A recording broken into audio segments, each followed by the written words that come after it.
Бұл асыл жандар Тұраш әкеміз бен Рахима анамыздың өмір жолы. Өнегелі ғұмырдың сабыр мен тағдырға мойынсұнған мызғымас ерліктің айғағы. Біз олардың өмір кітабынан бастау аламыз. Бұл кітап қарапайым тіршіліктің тереңнен өрілген тағдыр, махаббат пен адалдықтың шынайы шежіресі. Біз осы асыл жандардың өмір жолына үңіле отырып, қадірлі ұғымдардың мәнін ұғамыз.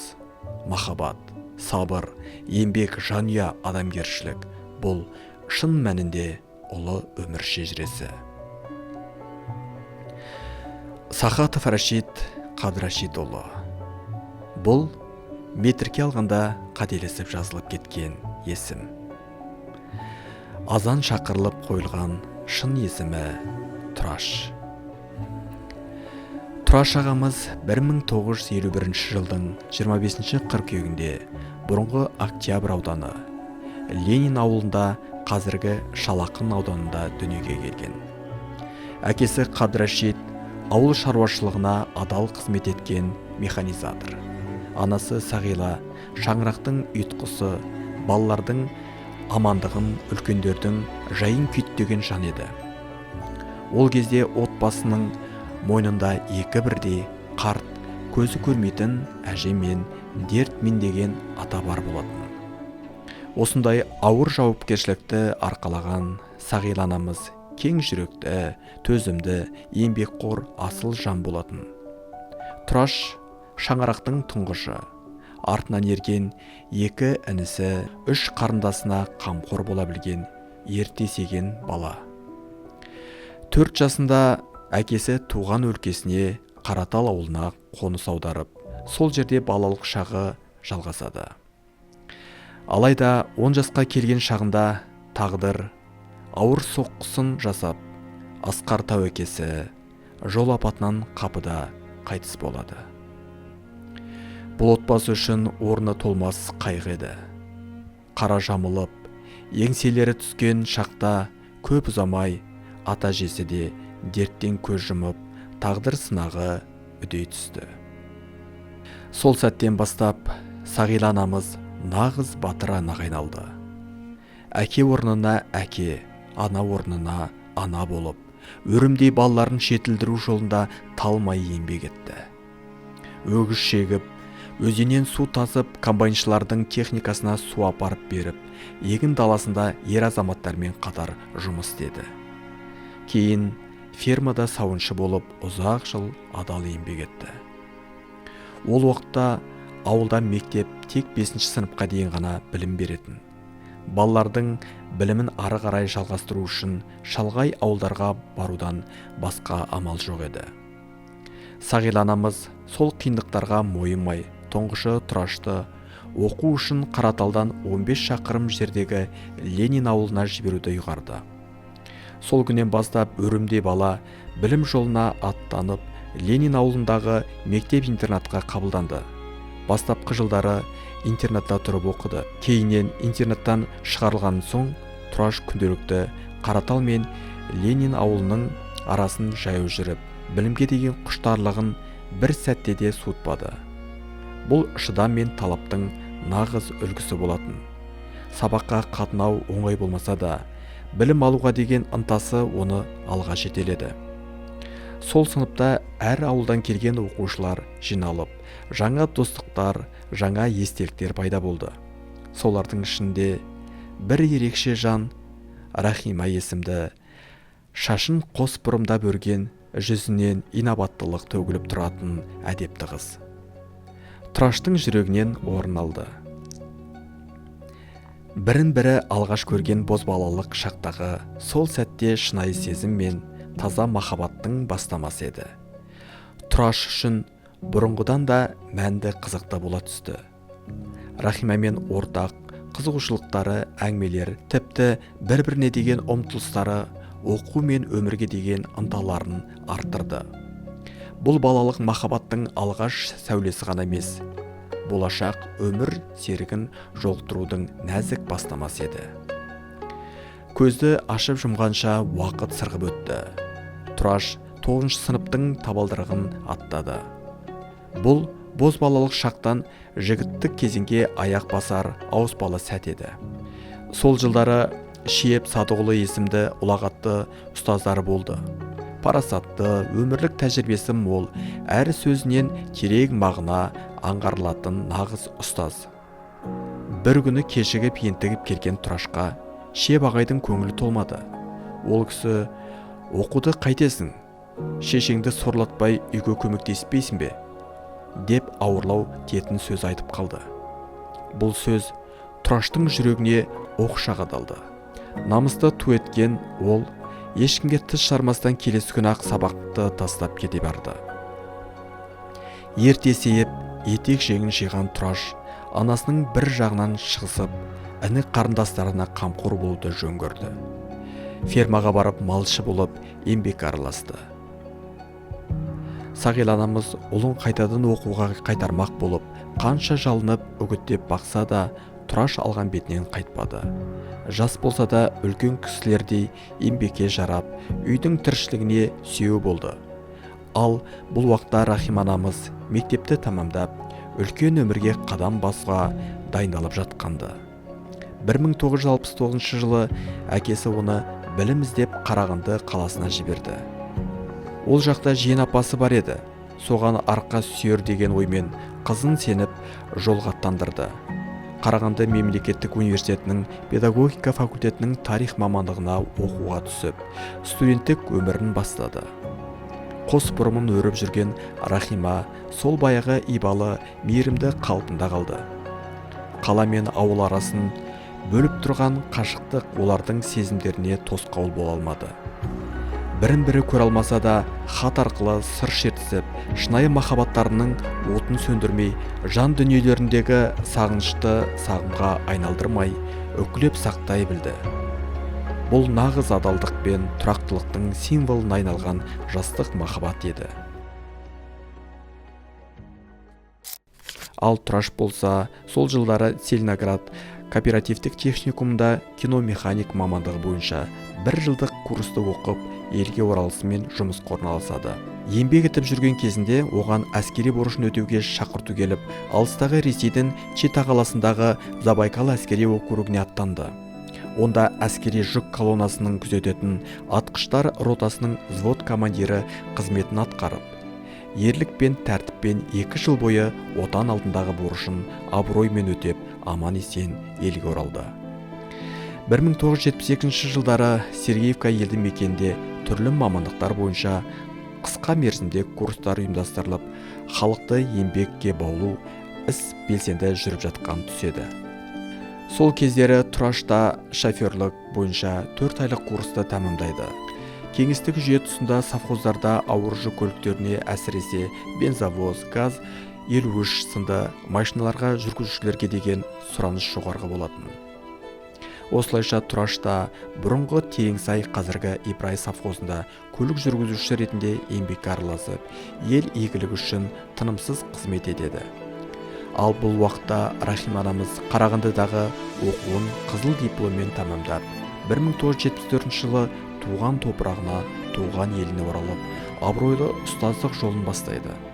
Арман мен еңбек, махаббат пен сағыныш шарласқан бұл кезең олардың өміріндегі маңызды бетбұрыс болатын. Осының бәріне куәгер болған Зайни апамыз бен атамыз өткенге көз жүгіртіп былай дейді. 10 класты бітіргеннен кейін 68 жылы Ушинский атындағы педагогикалық институтқа оқуға түстім. Сол оқуды бітіріп, 74-75 оқу жылында мектеп ауылына жолдамамен бардым. Мектеп ауылын жай естігенім болмаса, керемет жақсы танитын ауылым емес та, сол ауылда Рахимамен таныстым. Рахима Беканқызы Қарағандының институт бітіріп келіпті, тарих факультетін. Ол тарихтың мұғалімі болды. Мен география, биологиядан сабақ бердім. Екеуміз қызметімізді бір уақытта, бір күнде сол 74 жылдың 1 қыркүйегінен бастадық. Бір оқу жылын бірге істеп, қызметтес болдық. Рахима керемет, досқа жанашыр болды. Өзінің елі ғой. Менің білмегенімді ол, оның білмегенін мен бір-бірімізге айтып білдіріп отырдық. Сөйтіп бір оқу жылын аяқтап бітіргеннен кейін сол жылдарды жүргенде Тұрашев пенен Қараталдың жігіті сол кісімен таныс болдық. Ол бізге келіп тұрады, Қараталдан балалар келіп тұрады, соның арасында Тұрашта бірге жүреді. Ол Рақима мен Тұраш екеуінің көңілі бар екен. Сол жыл 75-ші жылдың Ағыс айында, тамыз айы ғой, сол тамыз айында олар көңіл қосып үйленді. Міне содан бері 50 жылға жуық уақыт өтіп отыр. Тұраштың да мысалы жамандығын көрген жоқпын. Ақ көңіл, өзім деген жігіт жолдастарының барлығына жанашыр бола білді. Бірақ Тұраш енді жастайынан әкеден жетім қалған, шешесімен болды, бауырлары болды, інілері болды, қарындастары болды. Солардың барлығына қамқор болып, соларды тәрбиеледі. Солардың әрқайсының үйлі баранды болып кетуіне, тіпті сол Сахатовтар әулетінің барлығына қамқор болып Тұраш. Енді Рақиманы мен жақсы білем. Мана айттым ғой, жанашыр болды, өзінің бауырларына екі ағасы болды. Екі ағасының бірі ерте қайтып кетті, екіншісі сол 74-ші жылы қазан айында деймін, ол кісі дүниеден озды. Сосын шешесі қалып, шешесі бар, сол ағасының балаларымен бірге тұрды. Ағасының балаларына керемет қамқор болып, менің шаңырағымның иесі деп, әрқайсысын керемет солай сыйлап өсті. Ауылға да жаман болған жоқ. Тәрбиелеп, жақсы жағынан көріне білді. Екеуміз енді бірге жүрдік, бірге тұрдық. Тіпті әлгі жаңа жылға қарсы ол кезде кеңес үкіметі ғой, Қазақстаннан мынандай теледидарды көрсетпейді. Түнгі сағат 3-4-ке дейін көгілдір голубой огонек деген болады. Соны екеуміз, менің тұрған үйімде, квартирамда ондай теледидар жоқ. Соны Рақиманың үйіне барып, түнгі сағат 4-ке дейін екеуміз соны көретінбіз. Сондай қызықты күндеріміз. Баратын жерге бірге баратынбыз, жүретін жерде бірге жүретінбіз. Әлі күнге дейін байланысымыз үзілген жоқ, хабарласып тұрамыз. Міне содан бері 50 жыл өтіпті. Бұл жарты ғасыр деген уақыт аз уақыт емес қой. Міне алтын тойлары құтты болсын деп айтам. Балаларының қызықтарын көрсін. Құдайға шүкір немере сүйіп отырмыз ғой барлығымызда. Енді шөбере қызығын көрейік. Ата мен әже болды. Тек қана сол әулеттің ғана емес, бүкіл Қараталға ата мен әже болып отыр қазір Тұраш пен Рақима. Мектептің топырағын есілінің суында ойнап көліп, Рақимамен бір өскен азаматтың бірімін. Әгінде зайны айтпақшы, балалық махаббат школға барғасан, тарады оларға школға барғасан. Содан ақыры 75-ші жылы семья құрып, отау тұтты. Сой думанда бірге болдық. Әлгінге дейін арамыз ажырасқан жоқ. Сыйластықпен қатынасып тұрамыз. Тұрашта жетім өстім, мен де жетім өстім. Ол да қарындастарын, інілерін үйлендірді, тұрмысқа берді. Мен де інілерін үйлендіріп отау. Енді үйтіп келеткенімізде мынау заман, мына 90 жылғы қиыншылыққа келіп тірелді. Соған қарамастан балаларымызда құтты орындарына қонып, үйленем дегенде үйлендіріп, тұрмысқа шығам деген тұрмысқа шығарып, қазір ата әже болып отырмыз. Енді осы балалар аман болсын деймін. Енді Тұраш үлкен күйеу баласынан айырылып болса, мен үлкен баламнан айырылып қалдым. Екеуі де дүниелік болды, қалғандарға береке берсін. Енді солардан өрбіген, өткен балапандарын қызын көрейік. Мынау 50 жыл алтын тойы құтты болып, екеуі бақытты қариялық пен немере сүйіп жатсын. Шөбере. Немере сүйді ғой, шөбере сүйіп жатсын. 1975 жылдың тамыз айында қос ғашық Тұраш пен Рахима ұзақ жылдар бойы мөлдір сезім мен кіршіксіз махаббаттың ақ жарқын нышаны ретінде бас қосып шаңырақ көтереді. Бұл тек екі жастың қосылуы ғана емес, екі жүректің, екі тағдырдың тоғысының сәті еді. Жаңа отаудың іргесін берік қалап, өмірдің ащысы мен тұщысын бірге көтеріп, еңбек пен төзімге сүйеніп ғұмыр кешті. Рахима келін болып түскеннен кейін қайратты анасы Сағилаға тірек, үлкен әулетке ұйытқы бола білді. Тұраш болса, әке аманатын арқалап, бауырларына қорған ағалық мейірмен жол көрсетіп, әрбір іні қарындасын үйлі жайлы түтін түтеткен шаңырақ иесіне айналдырды. Бүгінде бәрі де бір отбасының тірегі, елге сыйлы азамат пен аяулы ана атанып отыр. Сонау жастық шақтың қызығы мен шыжығын бірге бөліскен, өмірдің талай белесін қатар өткерген, сыйластық пен достыққа адал болған Роза тәтеміз сол күндері жайлы тебірене былай дейді. Ол кісілер енді алтын тойға жетіп, міне соған қуаныштымын. Сол қуанышта неғам как бірінші жолдас, бірінші білетін, бірінші көрген. Біз енді Тұрашты атын атамайым, друг дейміз. Сол другтың несі, менің жолдасым екеуі сондай бірге оқып, бірге бітіріп. Жолдастары көп енді, жолдастардың ішінен сол Тұраш нағыз маған айтқаны, нағыз жан жолдасым деп, екеуі бірін көргенде құшақтасып.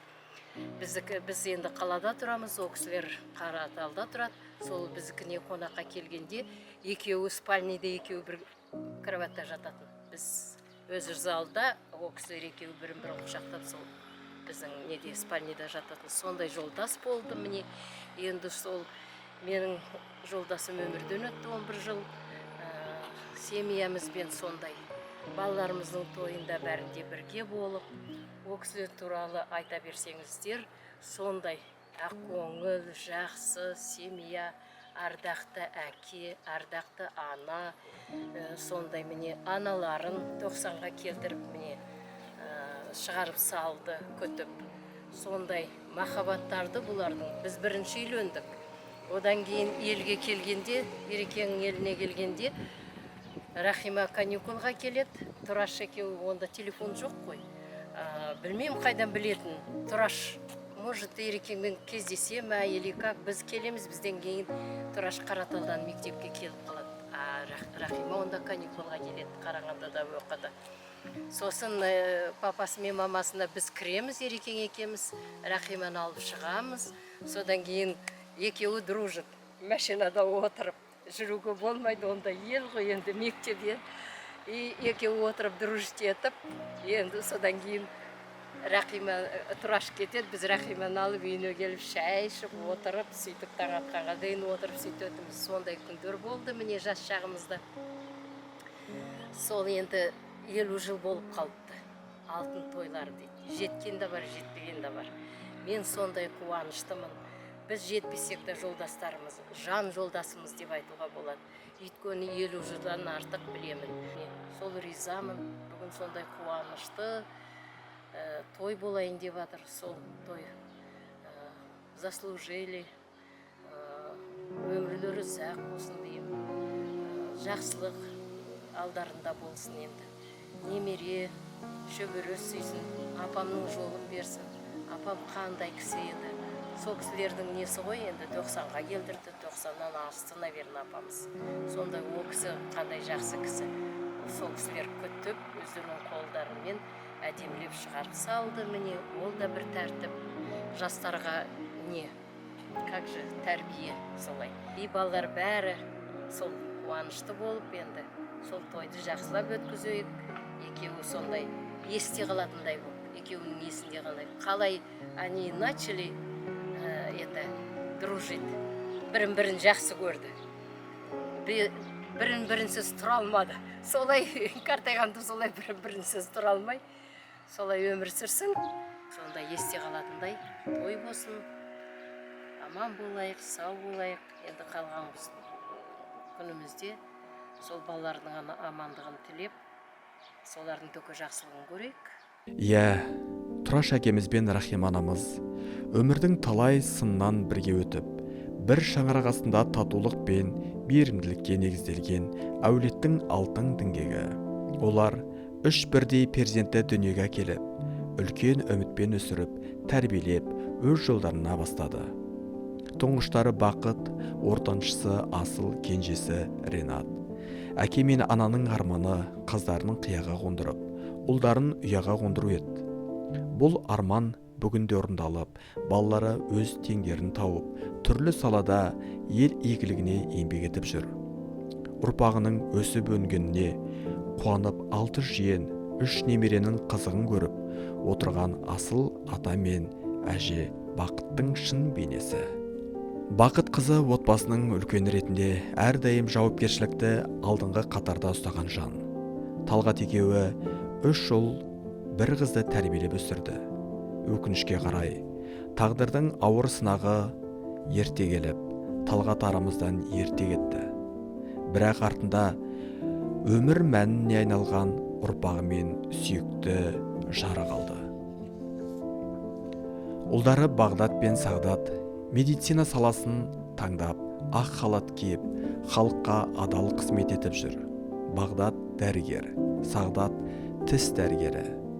Кенже ұл Дамир бүгінде Солтүстік Қазақстан университетінде география пәнінің мұғалімі болуға білім алуда. Кішкентай Айзере 2 сыныптың озат оқушысы. Зерек те тәрбиелі қыз. Бақыт отбасының тірегі, Талғаттың аманатына адал жар, асыл ана ретінде бар өмірін перзенттеріне арнап келеді. Жарының рухына Құран бағыштап, әрдайым жүрегінің түбінде сақтап жүр. Қазіргі таңда өзі де шәкірт тәрбиелеп, Смағұл Садуақасұлы атындағы нөмір 2 жалпы білім беретін мектеп физика және информатика пәнінің мұғалімі болып еңбек етуде. Оның балалары ана мейірімі мен еңбегінің шынайы жемісі. Асыл мен Нұркен тату тәтті тірліктің берекелі, өмірдің үлгісін көрсетіп жүрген жарасымды жұп. Бір-біріне тірек, ұлдарына үлгі бола білген бұл әулет бүгінде елге сыйлы өнегелі отбасының қатарында. Үлкен ұлдары Дамир 9 сыныпты сәтті тамамдап, болашағынан зор үміт күттіретін білімпаз жас. Ал Надир 7 сыныпты үздік аяқтап, білімге деген құштарлығымен көзге түсіп келеді. 2 ұл да ата-анасының тәрбиесін бойына сіңіріп, ізеттілік пен алғырлықтың иесі болып өсіп келеді. Асыл өз саласының білгірі, адал қызметкер. Қазіргі таңда Шалақын ауданы бойынша санитариялық, эпидемиологиялық бақылау басқармасында бас маман қызметін атқарып, көптің құрметіне ие болуда. Ал отағасы Нұркен отбасының алтын діңгегі, отбасының сүйеніші, жеке кәсіпкер ретінде тынымсыз еңбегімен шаңырағын берік ұстаған қамқор әке. Үнемі отбасының болашағы үшін еңбек етіп, балаларына үлгі болып келеді. Бұл отбасының басты байлығы бірлік пен сыйластық, тәрбиелі ұрпағы олардың парасатты да парақты отбасы екенінің айғақтайды. Ренат пен Раушан 3 баланың бақытты ата-анасы. Ренат Қазақстан Республикасы қаржылық мониторинг агенттігінің экономикалық тергеу қызметінің аса маңызды істер жөніндегі жедел уәкілі қызметін атқарса, жары Раушан Солтүстік Қазақстан облысының қорғаныс істер жөніндегі департаментінің инспекторы лауазымында қызмет атқарып жатыр. Тұла бойы тұңғыштары Тамерлан Алматы қаласында Қазақ-Британ техникалық университеті бизнес-аналитика мамандығы бойынша білім алуда. Алтынай 11 сыныпты сәтті аяқтап, енді Астанадағы жоғарғы оқу орындарының біріне оқуға түспек ниетте. Болашағынан үміт күттіретін талапты түлек. Тайыр оқу озаты, өте алғыр, зерек бала. 3 сыныпты үздік аяқтап, білімге деген ынтасымен, табандылығымен қуанта білді. Алдағы оқу жылында да биіктерден көрінеді деген сеніміміз мол. Бұл отбасының болашағы жарқын, ал олардың бірлігі мен еңбекқорлығы ең басты байлығы. Асқар Таудай әкеміз бен ақ жаулықты анамыз отбасының тірегі, ұрпақ тәрбиесінің бастауы. Олар қанаттыға қақтырмай, тұмсықтыға шоқтырмай, ұл қыздарын өнегелетіп өсірді. Бұл бүгінде олардың көз қуанышы, маңдайының бақ жұлдызына айналған бала шағасының жемісі. Балалар мен немерелерінің тілеуін тілеп, әрбір жетістігіне шүкір айтып отыратын қос жан бақытты ата, бақытты апа. Сағила әжеміз жастайынан жесір қалып, өмірдің тауқыметін көріп, әке орнына әке, шеше орнына шеше болып, тыл егері болып, жастайынан еңбек етіп, балаларын жеткізді. Осы балалардың қызығын көріп, немере шөбере сүйген ғасыр әже болып, ел құрметтейтін дана әжеміз. 94 жас шағына қараған жыл өмірден өтті. Өз өтсе де, оның бейнесі жадымыздан мәңгі өшкен жоқ. Әр құлшылығында дұға тілеп, батасын тілеуін тілеп кеткен ғасыр әжеміздің сара жолын жалғап келе жатқан Тұраш әкеміз бен Рахима анамыз. Кейде екеуі шүйіркелесіп отырып, өткен күндердің естелігін ақтарып, ескі суреттерге үңіліп, сағым жылдардың сағынышпен еске алады.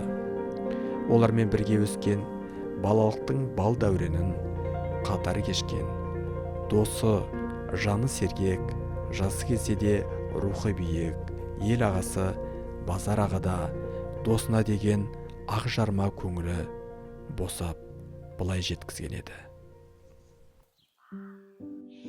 Енді міне біз Тұраш екеуміз бұның азан шақырып қойған аты Рашид еді. Бұның көңіліне қарай, несіне қарай біз Тұраш деп атадық. Қазір сол бүкіл ел Тұраш дейді. Екеуміз 51-ші жылы дүниеге кеппіз. Сол бала кезімізден, кішкентай кезімізден бір мектепке бірге бардық ауылда. Одан кейін Ибраевта 10 жылдық мектеп, соған бардық. Бірге өтті. Жастығымыз бәрі бірге өтті. Бұл енді Тұраш жолдастыққа, шынын айту керек, адал. Түн ұйқысын 4 болып, қай уақытта болсын, көмегі керек көп. Жас кезде жүрмей тұрмайсың. Барып қалсаң, соған жоқ деп айтпайтын да. Иә дейді дағы, атып тұрып, мәшинесін завайт деп, сол бара жерге алып барады, не алып келеді деген сияқты. Сондай ақ көңіл. Одан кейін уже ер жеттік. Мен 74 үйлендім.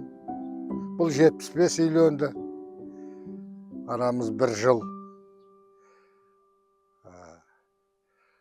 Екеуміз де 3-тен бала, Алланың берген баласын сүйдік.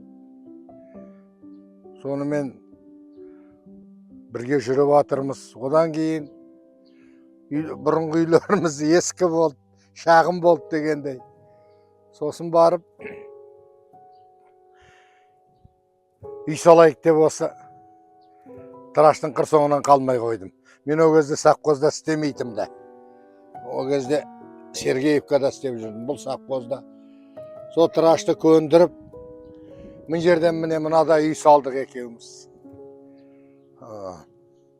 Үй салып, ортамызда жұрттыкіндей қазіргі үйлерді көрсең, биік забор, бірінен бірі қоршап, бізде ондай болған жоқ. Міне ортамыз ашық. Осылай екі үй сабылып, біріміз жүріп, сөйтіп жатамыз. Енді біраз жасқа кеп қалдық, Алланың жасы. Бұл досыма, жолдасыма, көршіме тілейтінім.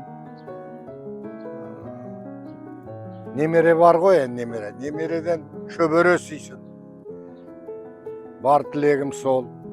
Рахим екеуі бірге қартайып, бірге бір жастықта дейді ғой қазақ, бірге қартайып екеуі. Осы қалған өмірлерін тату-тәтті өмір сүріп, балаларының қолында болсын деп. Ренатқа да рахмет, мінекей. Екеуімізді айтатынбыз да. Осы үйден шығамыз, Құдай бұйыртса. Оған енді қартайған әке шешені күту баланың парызы ғой. Ринат Астанаға алып кетейін деп жатыр, көшіріп. Үй осылай қалатын сияқты сатады ғой, сатуын. Сероны жүрегі ауырады.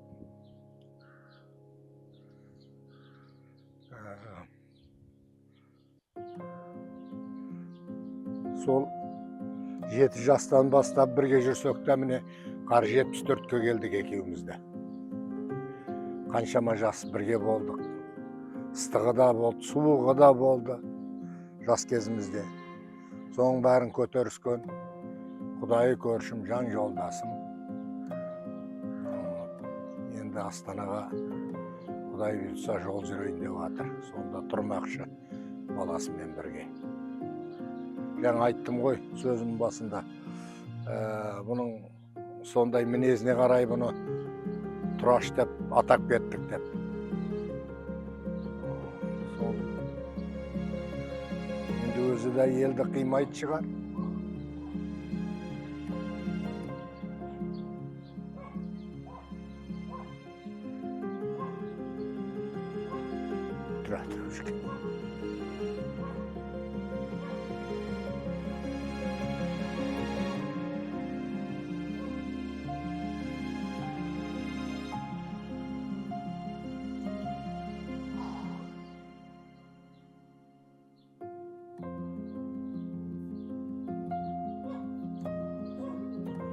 Иә, ауырып қап жүрермішін.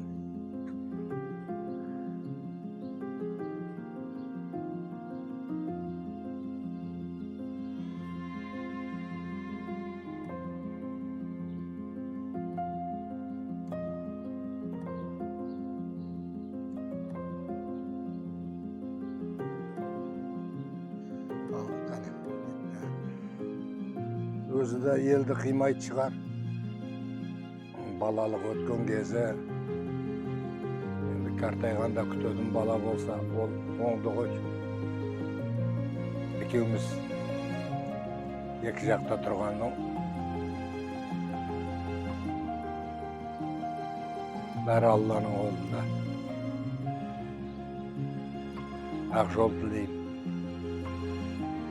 Барған жерің үйреніп,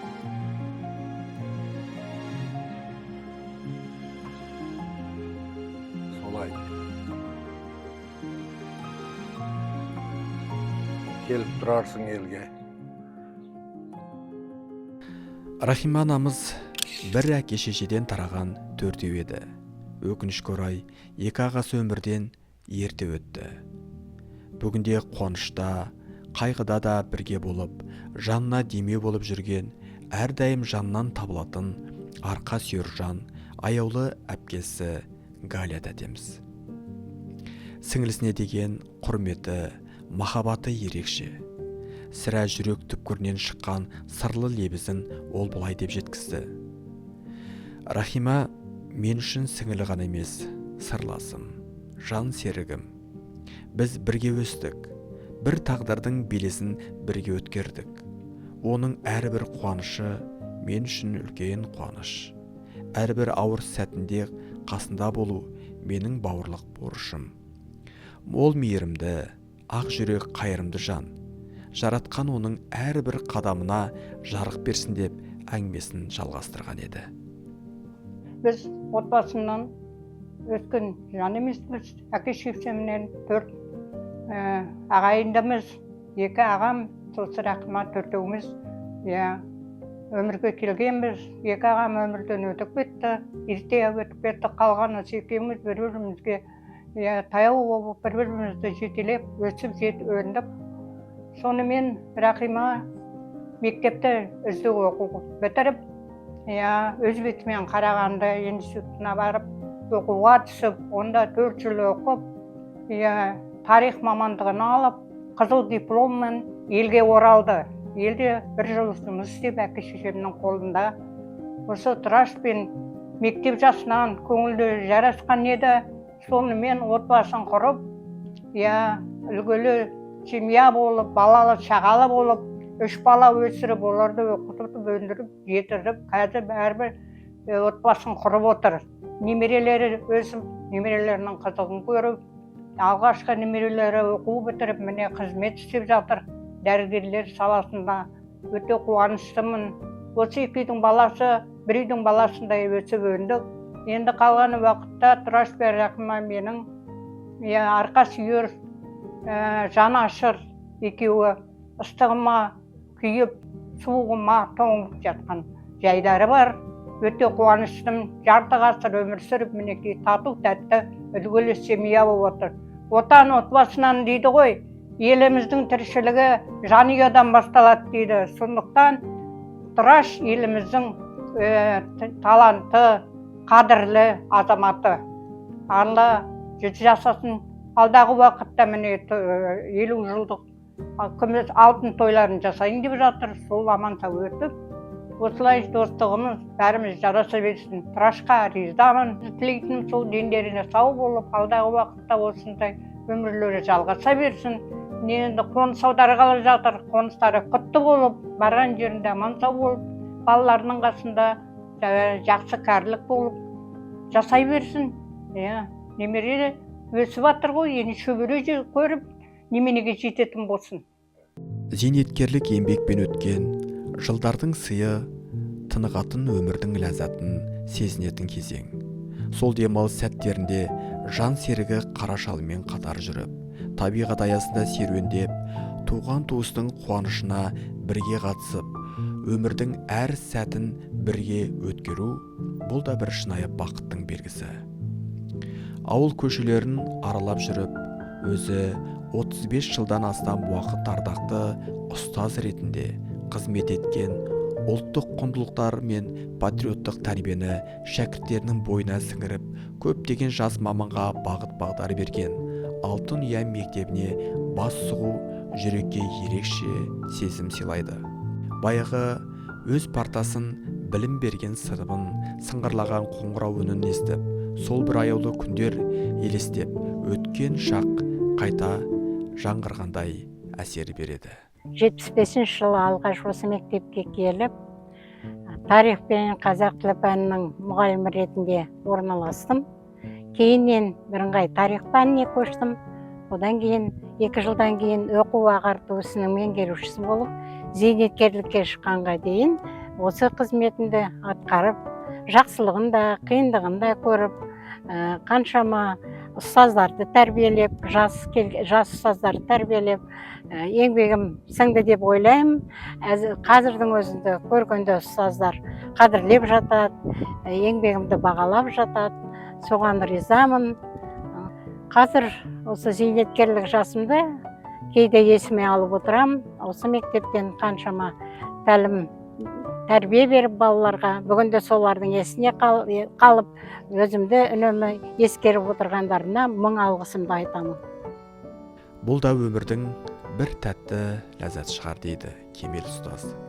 Ал кезінде жас маман болып, ұстаздық жолға қадам басқан Раушан ханым бүгінде осы мектептің белгілі математика пәнінің ұстазы. Ал Рахима Биханқызы сияқты ұстаздың мектебінен өту мен үшін үлкен мақтаныш. Ол кісі тек ұстаз ғана емес, жол сілтеуші, нағыз рухани тәрбиеші деп құрметпен сөзін жеткізді. Мен Шарипова Раушан Сериковна осы Қаратал орта мектебінде 2001 жылдан бастап математика пәні мұғалімі ретінде жұмысқа орналасқан. Сол кезден бері Рахима Бихановнамен танысып, үлкен ол кезде де ол кісі үлкен ұлағатты ұстаз болды. Және де ол кісі тарих пәнінің мұғалімі, оқушының орынбасары қызметін атқарды. Сол кезде ол кісілер бізге мен енді университет бітіріп келгеніме жаңа ғана осы еңбек жолында қадам басып, әрі еш нәрсені әлі біліп танымаған, сонда жас ұстаз болып келдім. Сол кезде ол кісілер маған үлкен, жылы, шырайлы құшағымен қарсы алып, білмегенімізді үйретіп, ақылын беріп, еңбек жолында қандай қиындықтар туындайтынын қандай істермен айналысатынымызды бәрін үйреткен үлкен ардақты ұстаз Абзал жан еді. Ол кісінің қолынан шыт еткен түлектер қазір үлкен беделді әскери қызметтерде де, жоғарғы оқу орындарында қызмет етіп, білім беріп, еңбек етіп жатқан көп түлектері бар. Тағы айта кететінім, еңбек жолымды бастан жаңа айттым ғой, ол кісіге айтып өттім. Әр оқушы, әрі оқусының жөніндегі орынбасары болғанымен, Рахима Бекханқызы біз қарап үнемі тәнті болатынымызда, қызығатынымызда, осы кісі сияқты біз қашан осындай беделді, ардақты ұстаз боламыз деп, өте қызығып, тәнті болып, сондай арманда ойлар көп болатынды. Рахима Бекхананың қарағанда өзінің ұстанымы мен ұстаздық беделі бізге, жас ұстаздарға көп мотивация, бағыт бағдар берді. Енді биылғы жылы мінекей ол кісінің үлкен іргелі, үлкен әулеттің ұйытқысы болып отыр. Тұраш аға екеуінің отбасы құрғанына 50 жыл екен. Ол кісіге, Рахима Бекханна мен Тұраш ағаға отбасына ғұмыр тілеймін, үлкен бақытты кәрілік тілеймін, балаларының, немере шөберелерінің қызығын көріп жүре берсін. Ол кісінің осы еңбек жолындағы үлкен беделді жолын бізге өзіме тілеймін, басқа да өзім әріптестеріме де тілеймін. Ол кісі сияқты бізді ардақты да беделді ұстаз болуға тілектеспін, және осын Рахима Бекханна сияқты ардақты ұстаздармен біз мақтан тұтамыз. 50 жыл жарты ғасыр. Қол ұстасы бірге келе жатқан жандарға ғұмыр жастарын ұзағынан сүйіндірсін дегіміз келеді. Өткен өмірлерінен тізбектелген бейне жазба тарих беттерінде мәңгі қалатыны сөзсіз. Осы өткен күндердің тізбегіне шүкір деп туған еліне, жеріне деген ілтипатын толғаныспен, қимастық сезімдермен әкеміз тебіренте жеткізді. Құлшақ, мен мінекей осы ауылда өстім, өздерің көріп отқандай. Ер жеттік, бала болдық, үйлі баранды болдық, мінекей балалар өсті, олар да өздері үйленіп, адам қатарына қосылып, бәрі де бір үй шаңырақ иелері болып отыр. Құлыныма көп рахмет, Ренатыма еңбегі жансын, балапандарының қызығын көрсін, біздерге осындай қызық қуаныш сыйлап, ел жұрттың алдында мақтанып отыруға тура келетін болып отыр. Еліме рахмет. Қанша жыл осынша өмір сүрсем, біреуінен бір ауыз жамандық естіп көргем жоқ. Аман болып, әрқашанда жақсылықта ғана жүретін болайын. Балаларыма ғұмыр берсін. Енді тілеуім осылардың балалардың, немерелерінің қызық қуанышы, соның ақырын көрсем деп ойлаймын. Рахим екеуміз 50 жыл өмір сүріп қалдық. Сол 50 жылда осы көрген жемісіміз, талай бақытты күндеріміз өтті. Өте ризамын елге, енді қалған артта ел жұртыма аман болсын, елім көркейе берсін, ер азаматтар аман болсын, көпке жақсылықта тойда келуге жазсын. Құлындар, сендерге көп рахмет. Сонау жақтан келіп, біздерге міне осындай не түсіріп, біздерді мінекей төбемізді көкке жеткізіп атсын, өркендерің өсін, қосағымен қосағар, балапанының қызық қуанышын көр. Әке шешелерің артта мінекей, біз сендерге әрқашанда тілеуіміз сол, сендердің бақытты болып, біздің алдымызда ойнап күліп жүргендерің. Көп рахмет, Құлшақ. Бақытты болыңдар, ғұмырлы болыңдар. Еліме өте ризамын. Осында өсіп өніп мінекей. Енді әрқашанда елім аман болсын. Ағайын туыс бауырларым, жолдастарым, көрші olan. Біздерде мінекей балалар сол Астанаға көшеміз деп қамдап жатыр. Жолымыз болсын. Ешқашанда елімді ұмытпаймын. Әр уақытта жүрегімді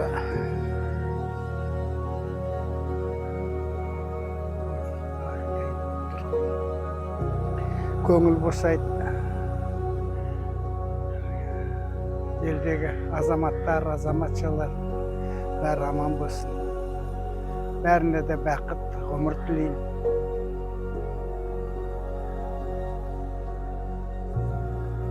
Иә, бүгінгі естелік бұл әулеттің ғана емес, тұтас бір ұрпақтың жүрегінде сақталатын тарихтың жарқын беті. Өмірдің талай белесін бірге өткеріп, қызығы мен қиындығына иықтаса жүріп, жұптары жазылмаған қос тұлға біздің Асқар тәуекеміз, Тұраш пен ақ жаулықты аяулы анамыз Рахима. Бір-біріне медеу, өмірдің әр сәтінде арқа сүйер, тірек бола білген бұл қос жүрек, үлгілі отбасының көркем көрінісі. Ұрпақтарына өнеге, елге сыйлы, тағылымды ғұмыр иелері, қай кезде де мейір мен қамқорлықтың, парасат пен сабырдың үлгісін көрсетіп келеді. Олардың балаға деген махаббаты, үй ішіне сіңірген тәрбие тұрмысы, мәңгілікке өшпейтін рухани мұра. Бұл өмір жолы, әр тармағы тағылымға толы, ұрпаққа бағыт берер ақыл кітап секілді. Бүгінгі айтылған сөз құр мақтау емес, шын жүректен шыққан құрмет пен риясыз алғыс. Алла қос жүрекке мықты денсаулық, ұзақ ғұмыр берсін. Қол жайып тілеуін тілеген ұрпақтарының қызығын көріп, амандық пен шаттықта өмір сүре бергейсіздер, ардақты жандар.